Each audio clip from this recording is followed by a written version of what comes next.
The Dead Channel. I used to work as a radio DJ at a small station in town. It was a quiet job, mostly just playing music and chatting with listeners. But one night, everything changed. I was working the late shift, broadcasting to whoever was still awake at 2 a.m. The studio was dimly lit, with only a few flickering lights to keep me company. I was playing a mix of songs when I noticed something strange. The radio's frequency dial was slowly turning on its own. At first, I thought it was just the whine or a stray animal, but then I heard a voice. It was faint, but unmistakable. A woman's voice, whispering something I couldn't quite make out. I spun around, but I was alone in the studio. The voice seemed to be coming from the radio itself. I tried to shut it off, but it wouldn't turn off. The voice grew louder, more urgent, and then the lights went out.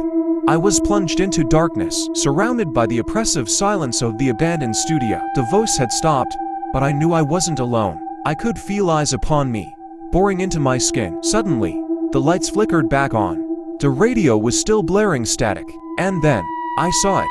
A figure standing just beyond the studio's glass window. It was a woman, her eyes black as coal. She was staring straight at me, her mouth twisted into a snarl. I froze, paralyzed with fear.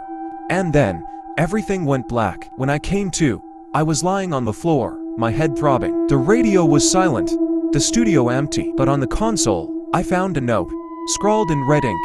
You shouldn't have tuned in. I never went back to that studio again.